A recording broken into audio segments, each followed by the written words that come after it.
You know, if Biden went to the beach, you know, he goes to the beach all the time, right? Do you ever notice? Somebody's working him. He's got these consultants, and I think they think he looks good in a bathing suit. And he doesn't look good in a bathing suit. And somebody's giving him very, very bad advice. And when you look at it, and all he had to do is if he went to the beach and didn't do anything, you would have the strongest border you've ever had right now. Well, Trump's back on the campaign trail, which could only mean one thing. Comedy is back in action. This is something that Trump actually does really well. He loves to roast people. He loves to just spontaneously, put out some insulting comedic relief. And I have to admit, I kind of appreciate it. Number one, I have never seen Joe Biden in a bathing suit. I don't know what he's talking about. Maybe I've just been blind to it. Waz, do you know what he's talking about? No, no.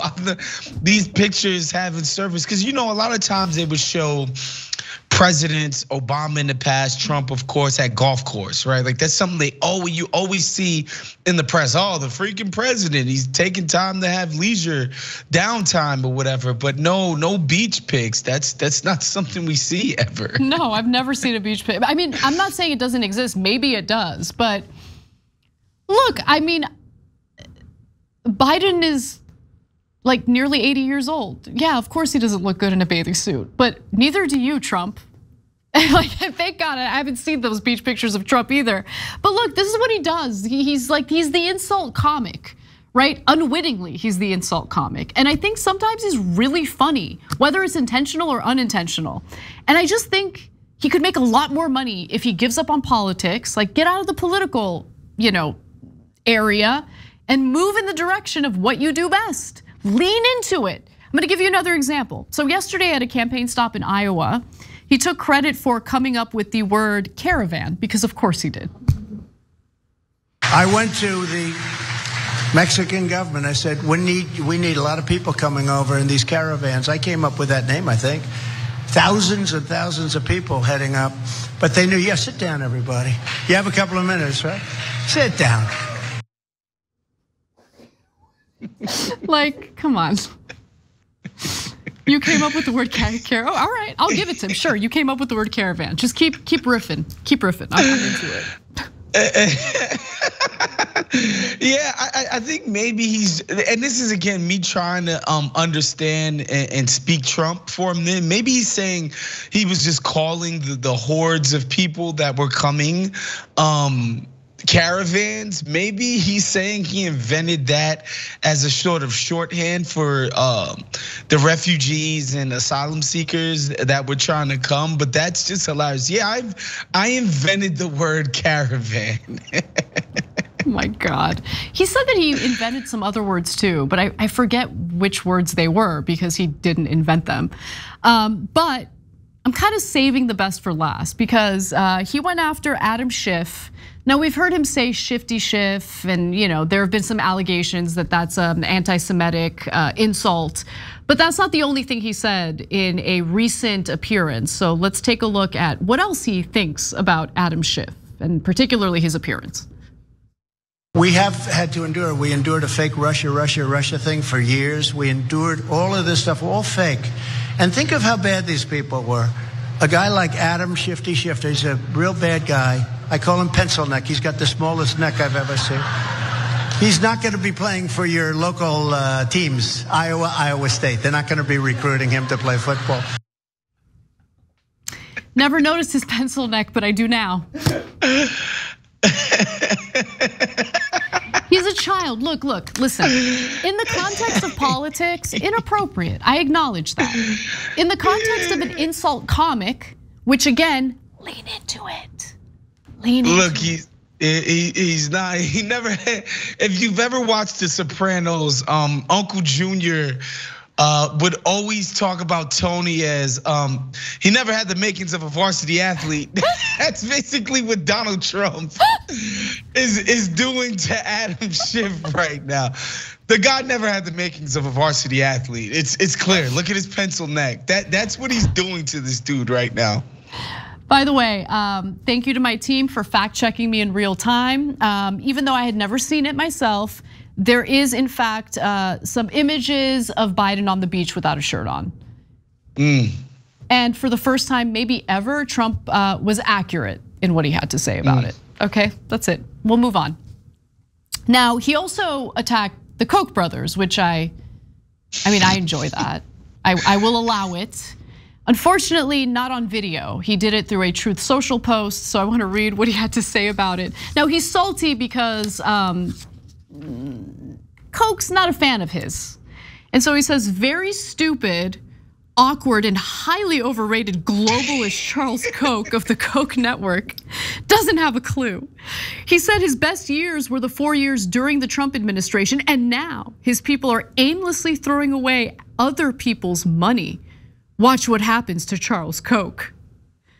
What's gonna happen to Charles Koch? I mean, sounds like a little bit of a threat, but also, yeah, very stupid, awkward, and highly overrated globalist Charles Koch. I will allow it. That, by the way, very stupid. He's just calling him dorky. The guy's dorky. You guys wouldn't want to hang out with him. Just another establishment, just drone, essentially is what Trump is saying right there. But awkward and doesn't have a clue. Doesn't have a clue about what we don't know. He just generally is clueless. By the way, the other word that Trump said that I guess he's the founder of, he created, is this word that you probably have never heard before, fake. He created the word. He took credit for that word. God, but look, I have to admit something.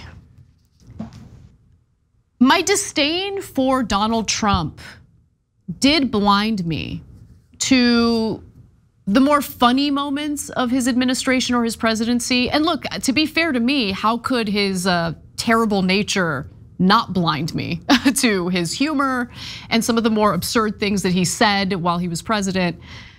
But I came across this video on social media the other night, and I'm not gonna lie, I watched it approximately 289 times in a row. I couldn't stop watching it. I don't know why he did this. I don't know why he pronounced it the way he did. But how could you not laugh after watching this? We are also praying for the people of Puerto Rico. We love Puerto Rico. Puerto Rico. Why? I can't. Why? I can't. He did it 3 times. No, my favorite part. And he savored every single moment. He felt like he was really speaking Spanish for real for the first time in his life. It's like the first time I ever rolled an R and arroz. No, you guys cue up that video again. You can't just watch it once. No, but this time when you watch it, focus on Melania and her reaction to it. Let's go. We are also praying for the people of Puerto Rico. We love Puerto Rico. Puerto Rico. She kind of like turns over and like looks at him like the second time he does it. Like, what are you doing? Like, what are you doing? Like, what is bro? this? Mind you, yeah.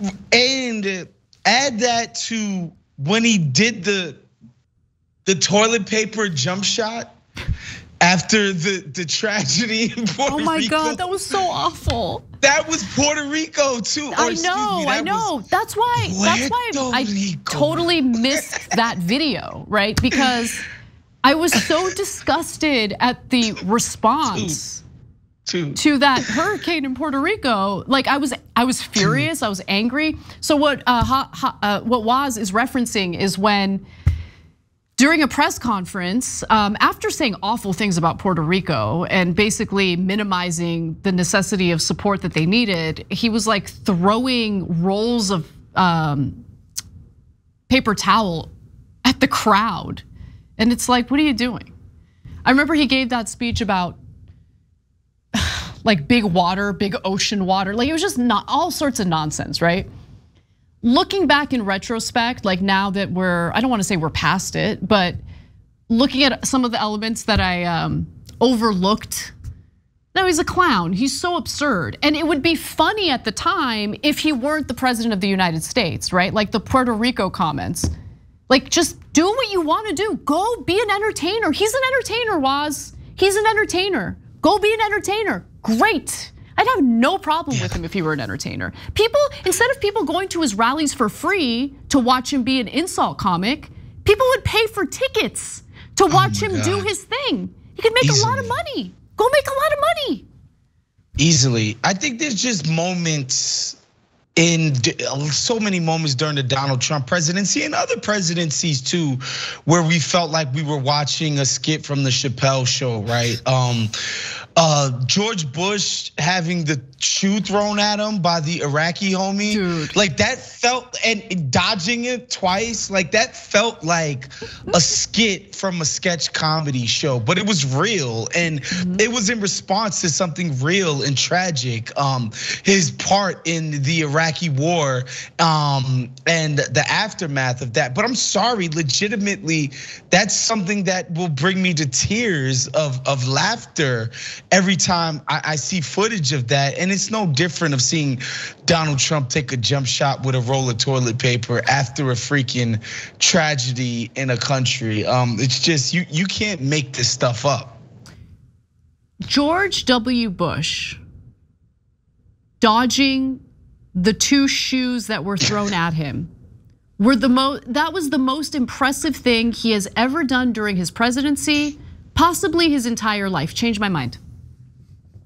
But seriously, like that was, I mean, incredible skill in dodging those shoes. But that's about it. I mean, he just flailed in every other area. The Bush administration was a disaster. And that's the other thing about how Trump was so openly absurd in his comments and in some of his actions, right? But in terms of like real world harm, the Bush administration committed far more of that. It's just that they put like a friendly professional face on it. And it was so frustrating to see how the Trump administration was just like so openly absurd in rhetoric and actions, like behavior, that it kind of like ended up serving as like a way of laundering the reputation of the Bush administration, if that makes any sense.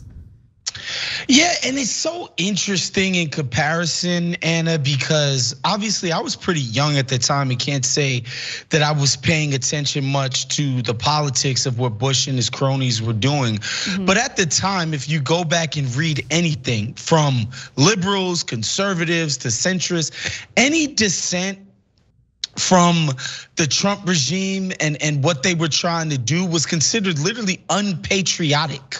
The Bush administration. Liberals were, it's not even that they were against it. They were completely on board and they were calling you a freaking traitor, treasonous for being against stuff like the war in Iraq and a lot of the other crazy stuff that administration was doing. And then, you compare it to the utter and literal meltdown that these people had during the Trump administration, which admittedly, of course, they did things that you and I didn't like, but you can't even comparison.